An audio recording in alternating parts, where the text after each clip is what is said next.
कि जीवन में सफलता पाने का सूत्र क्या है। ये जो महत्वाकांक्षा है, एम्बिशन है, जो हमारे परिवारजनों के द्वारा, हमारे समाज के द्वारा, हमारी शिक्षा प्रणाली के द्वारा सब तरफ से सपोर्ट की जाती है। आगे हो, प्रथम आओ, सबके आगे निकलो, जीतना है, सर्वप्रथम, सर्वश्रेष्ठ तुम्हें बनना है। इज्जत का सवाल है, कुल मर्यादा का सवाल है, नाक ना कटा देना।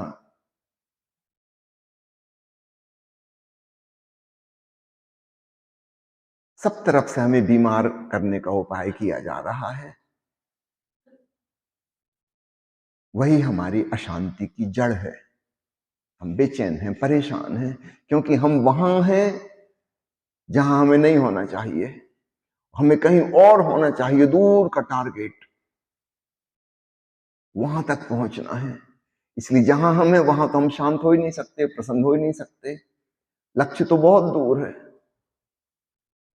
दौड़ना है, भागना है, कुछ भी करके वहां पहुंचना है। चाहे हमारे साधन सही हो कि गलत हो, इसकी भी चिंता ना करो। सफलता सब पापों को धो देती है। फिर कोई नहीं पूछता कि आप यहां पहुंचे कैसे, क्या क्या गलत काम किए थे। एक बार पहुंच जाओ वहां। तुलसीदास का वचन है रामायण में कि समर्थ व्यक्ति को कोई दोष नहीं होता। समर्थ कछु न दोष गोसाई।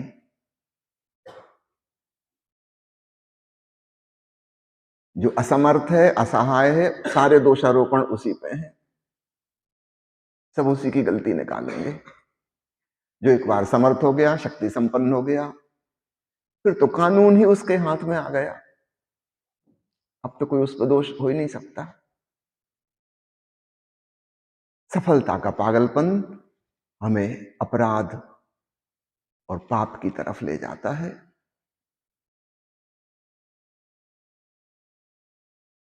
कम से कम यहां आकर तो ऐसा सवाल न पूछो। यहां यह पूछो कि हम शांतिपूर्वक कैसे जिए, हम प्रेम पूर्वक कैसे जिए।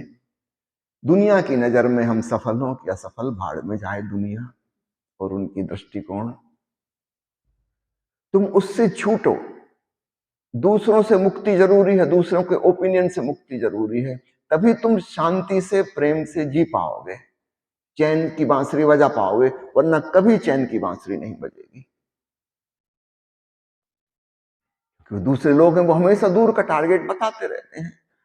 जब आप वहां पहुंच जाते हो तो और दूर का, फिर और दूर का, फिर और दूर का। बचपन में एक कहानी पढ़ी थी मैंने, एलिस इन वंडरलैंड, आश्चर्य लोक में एलिस।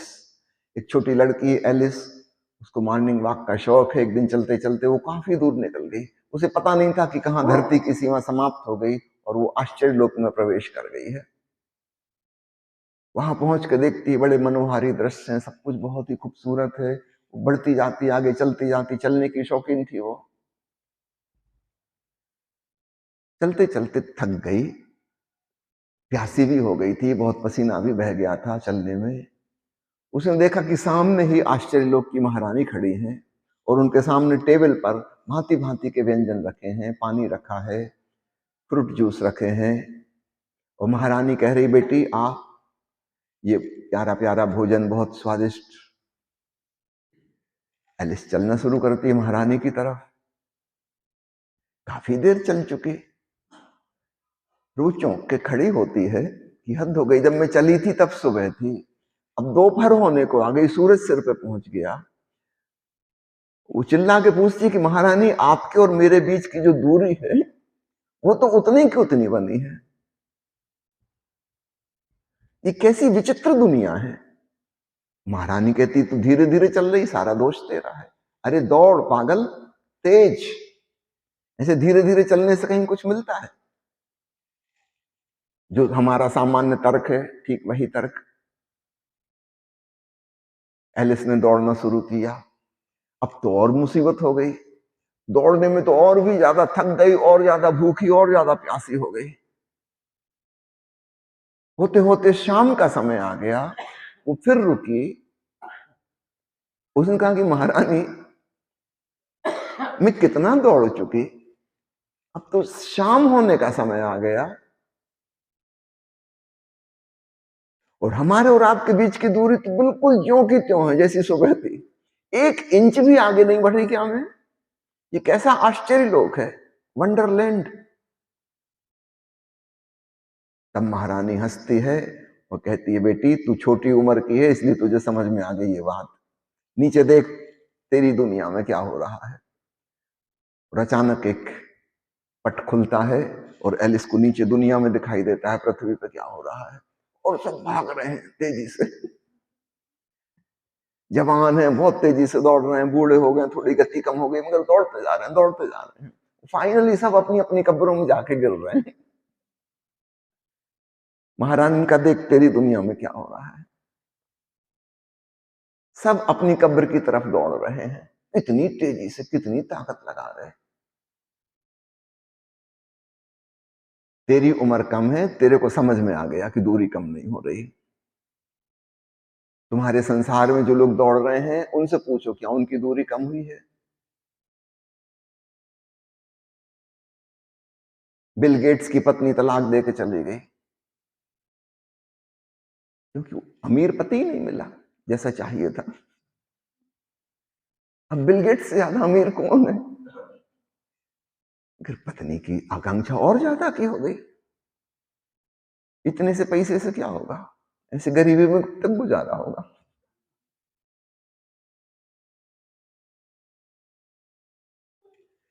हम जहां भी पहुंच जाएं वही चीज हमारे लिए मट्टी में मिल जाती है, उसकी कोई कीमत नहीं।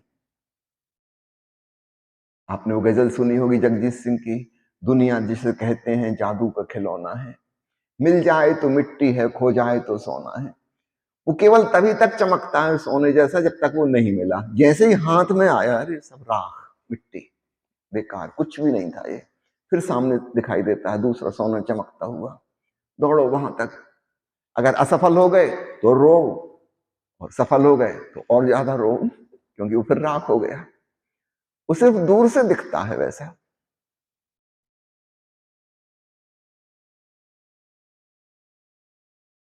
हम सब आश्चर्य लोक के वासी हैं। उस महारानी ने कहा कि तू जिस दुनिया से आती है एलिस, वो कोई कम जादू का खिलौना है। हाँ, बस फर्क ये है कि वहां समझ नहीं आती किसी को। अरबों लोग दौड़ रहे हैं, दौड़ रहे हैं, दौड़ रहे हैं, सफल होने के चक्कर में। होता कभी कोई नहीं। थोड़ा समझदार बनो। मैं सफलता का नहीं, सुफलता का सूत्र दे रहा हूं। सा की जगह सु, एक सुंदर फल, सुफल। संसार के फल तो सब कड़वे साबित होते हैं, दूर से मीठे दिखाई देते हैं, हाथ में आते ही से सब जहर हो जाता है।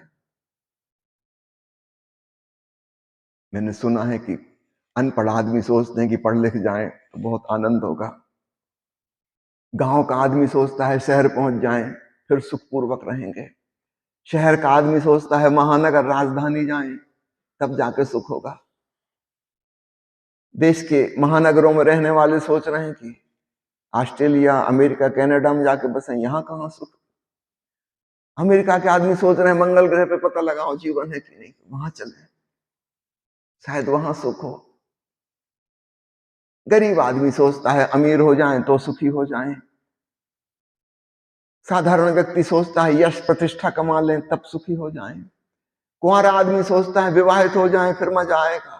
और विवाहित सोचता है अब तो मर ही जाएं, कुछ उम्मीद बची नहीं, सब हो गया जो हो सकता था, स्वर्गवासी होकर सुख होगा।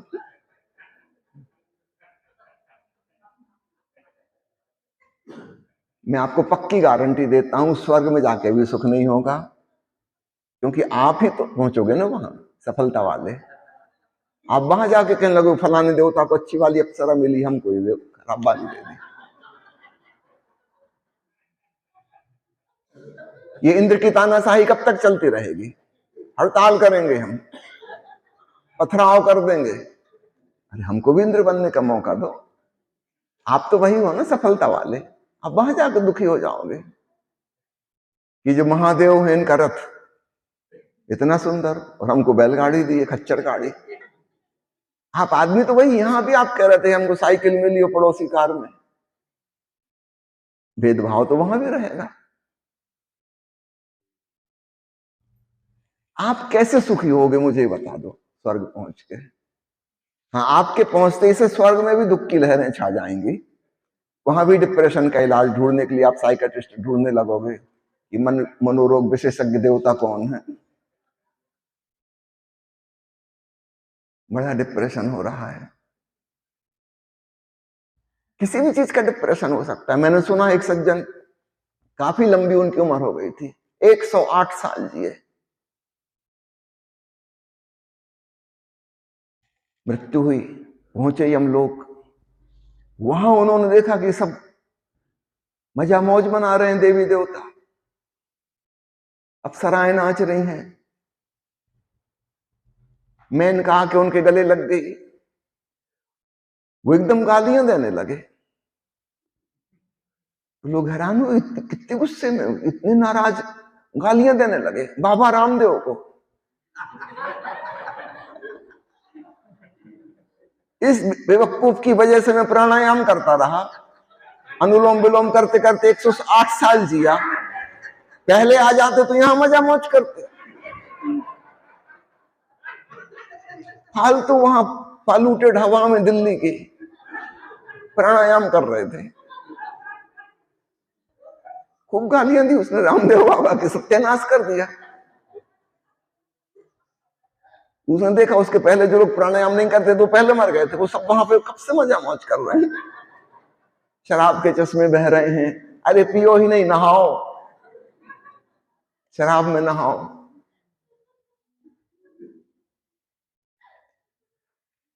हम जैसे हैं, हम कहीं भी पहुंच जाएं वहीं नरक हो जाएगा, क्योंकि हम अपनी महत्वाकांक्षा का सूत्र अपने साथ लेके जाएंगे, हम तुलना का सूत्र अपने साथ रखेंगे, हम हर जगह पहुंच के सब सुख बर्बाद कर देंगे।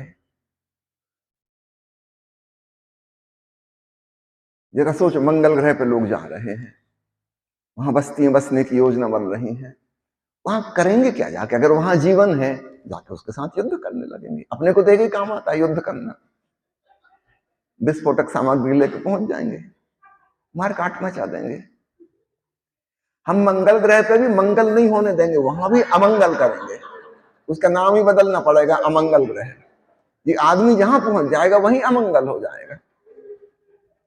और हमारे भीतर वो अमंगल का सूत्र क्या है, जिससे हम खुद दुखी होते हैं और दूसरों को सबको दुखी करते हैं? वो सूत्र है तुलना, प्रतिस्पर्धा, प्रतियोगिता, महत्वाकांक्षा, जिसको एक शब्द में हम कहते हैं सफलता।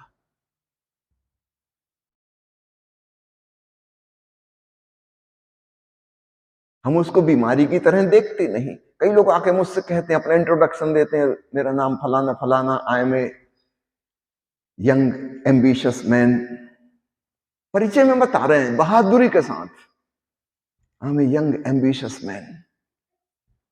ये तो ऐसी हो गई, कोई आ गया कि मैं कोई साधारण आदमी नहीं, मुझे टीबी, एड्स और कैंसर तीनों है।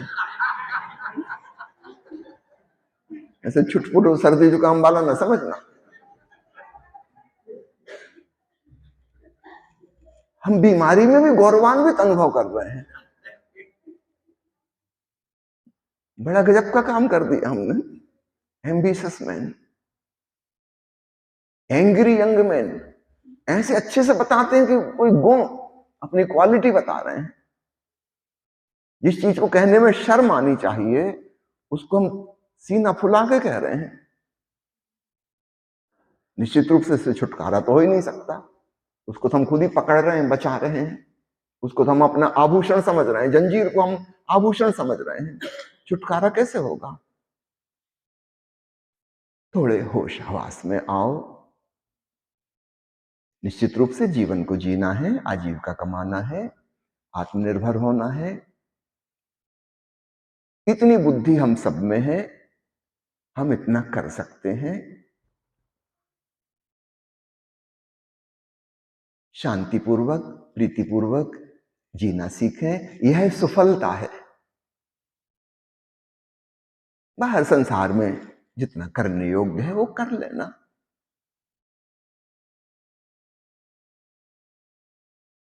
तुम बिल गेट्स भी बन जाओगे तो भी तुम्हारी पत्नी छोड़कर भाग जाएगी किसी के संग।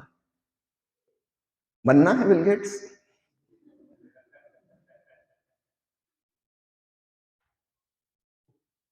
कई लोग आते हैं कि बेटा आज्ञाकारी नहीं, इससे बहुत दुखी होते हैं। उनका दशरथ का बेटा तो आज्ञाकारी था ना, उनको भी हार्ट अटैक हुआ, मरे।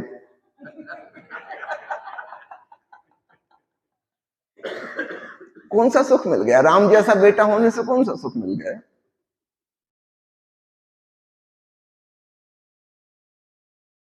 मिला तो दुखी। बाहर की परिस्थितियां इतनी महत्वपूर्ण नहीं है, सारांश में कह रहा हूं। जितना बहुत जरूरी है उतना मैनेज कर लो, उतना तो कोई भी कर लेगा, सब कर सकते हैं। जब पशु पंछियों को खाने पीने मिल जाता है, जब पक्षियों के घोंसले बन जाते हैं, ना पढ़े लिखे, न डिग्री है, न कोई सिफारिश है, न किसी नेता से पहचान है, पेड़ पौधों का काम चल जाता है, बेचारे चल फिर भी नहीं सकते, हम मनुष्यों का काम नहीं चलेगा क्या? अगर सफलता का रोग हमारे मन में ना हो तो हम धन्यवाद भाव से भरेंगे, काम चल रहा है, खूब अच्छे से चल रहा है।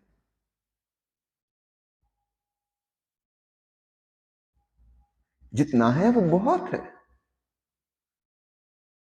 तुम्हारे भीतर से धन्यवाद उमगेगा, आनंद पूर्वक तुम अपना जीवन चलाओगे, खुशी खुशी। कोई दौड़ नहीं होगी, कोई महत्वाकांक्षा नहीं होगी, जो बन सकता है वह करोगे। एक पागलपन नहीं होगा, इस दौड़ों में लगे रहना है। और तब तुम्हारे जीवन में बड़ी शांति होगी, बड़ी प्रीति होगी। महत्वाकांक्षी आदमी कभी प्रेमपूर्ण नहीं हो सकता, क्योंकि उसके लिए तो सब दुश्मन है, इन्हीं के तो आगे निकलना है। हम कहते जरूर हैं कि हमारे क्लास फेलो हैं, मित्र हैं, क्या खाक मित्र होंगे? 50 बच्चे थे क्लास में, तुम्हारे माँ बाप ने कहा था कि तुम क्लास में फर्स्ट आना, उनके माता पिता ने भी यही कहा था क्लास में फर्स्ट आना, तो बाकी के 49 तो दुश्मन थे, उन्हीं को तो पीछे पछाड़ना था। क्या खाक मित्र होंगे? महत्वाकांक्षी व्यक्ति के लिए कोई मित्र है ही नहीं दुनिया में, कोई मित्र नहीं है।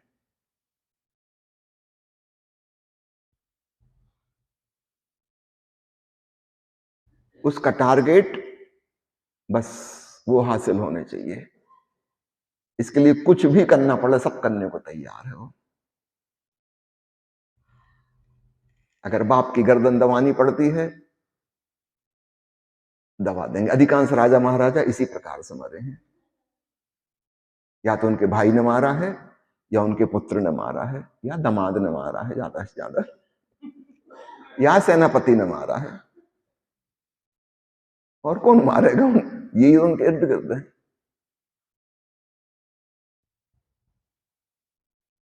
महत्वाकांक्षी आदमी का सगा कोई होता ही नहीं, हो नहीं सकता।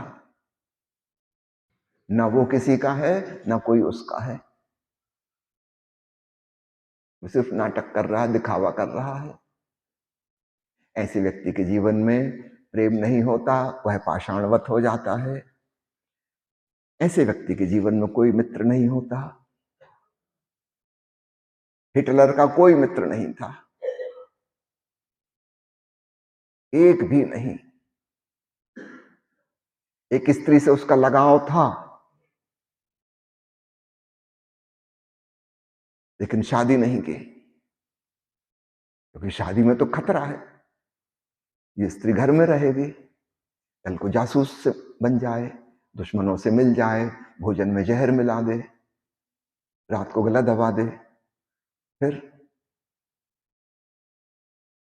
ये जो महत्वाकांक्षी आदमी है, ये किसी पर भरोसा कर ही नहीं सकता, क्योंकि ये खुद वैसा है। हम दूसरे के बारे में वही अनुमान लगाते जैसे हम हैं। अगर हम धोखेबाज हैं, हम किसी को जहर दे सकते हैं, हम किसी का गला दबा सकते हैं, वैसे ही हम सबको समझेंगे कि सारे लोग ऐसे ही हैं। दूसरे का हमें ज्ञान नहीं होता, हम अपना ही अनुमान जैसे हम हैं उसको हम प्रोजेक्ट करते हैं दूसरे पे कि दूसरे भी ऐसे होंगे। एक चोर आदमी सबको चोर समझता है, एक झूठ बोलने वाला आदमी सबको झूठल्ला मानता है। वो मान ही नहीं सकता कि कोई सत्यवादी होगा, वो खुद झूठा है। वो कैसे माने कि कोई सच बोलता है? हिटलर ने शादी नहीं की। जब बिल्कुल आखिरी दिन आ गया, सेकेंड वर्ल्ड वार में हार होने लगी और फिर जर्मनी की राजधानी बर्लिन में ही दुश्मनों के बम फूटने लगे, तब वो जो महल के नीचे उसने बनाया था बंकर छुपने के लिए, जहां बम का असर नहीं पहुंच सकता था, वहां वो पहुंच गया। उसने अपने सिपाहियों से कहा कि वो फला फला लड़की को उठा लाओ और एक पादरी को पकड़ लाओ। पुलिस की गिरफ्त में वो लड़की, वो पादरी आए, पादरी से कहा फटाफट हम दोनों की शादी कराओ। बंकर में शादी हुई। शादी के तुरंत बाद हिटलर ने अपनी प्रेमिका को जहर खिलाया, खुद जहर खाया, दोनों मर गए। इस आदमी के भीतर हृदय तड़पता था प्रेम के लिए, लेकिन महत्वाकांक्षी आदमी कैसे प्रेम करे? अब जब मर नहीं है तो अब क्या डर? अब पत्नी भी क्या बिगाड़ लेगी? माना पत्नी से सब लोग डरते हैं, मगर इतना नहीं डरते उसको पत्नी होने ही ना दें। मरते समय अंत में खूब अच्छा प्रेम प्रदर्शन किया, उसको जहर पिलाया, खुद पी लिया, छुट्टी। महत्वाकांक्षी आदमी कभी किसी को प्रेम नहीं करता। वो किसी का हित और कल्याण कर ही नहीं सकता। उससे केवल अहित होता है, दूसरों को नुकसान पहुंचता है, सब लोग उससे नाराज रहते हैं। तो स्वाभाविक रूप से ऐसा व्यक्ति मरते समय खाली हाथ तड़फता हुआ मरता है। उसे कुछ भी महत्वपूर्ण ना मिल सका, और जो मिल सका वो बैंक बैलेंस बैंक में पड़ा है, वो सज्जन तो चले, बैंक बैलेंस बैंक में रह जाएगा। जमीन जायदाद मकान अपनी जगह रह जाएंगे। क्या करोगे? यहां से धूल का एक कण नहीं ले जा सकते, मकान कैसे ले जाओगे? कुछ भी तुम्हारे साथ ना जाएगा जो तुमने इकट्ठा किया। और जिस चीज से तृप्ति हो सकती थी कि तुम शांति पूर्वक कभी ध्यान में डूबे होते, कि समाधि का रस पान किया होता, कि कुछ लोगों के संग तुम्हारा प्रेम का नाता होता, कोई तुम्हारे दोस्त होते, तो भीतर एक भराव होता, एक संतोष को लेकर तुम विदा होते, प्रभु को धन्यवाद देते हुए कि बहुत प्यारा जीवन दिया था प्रभु, अद्भुत अनुग्रह, अगर योग्य समझो तो फिर दोबारा देना।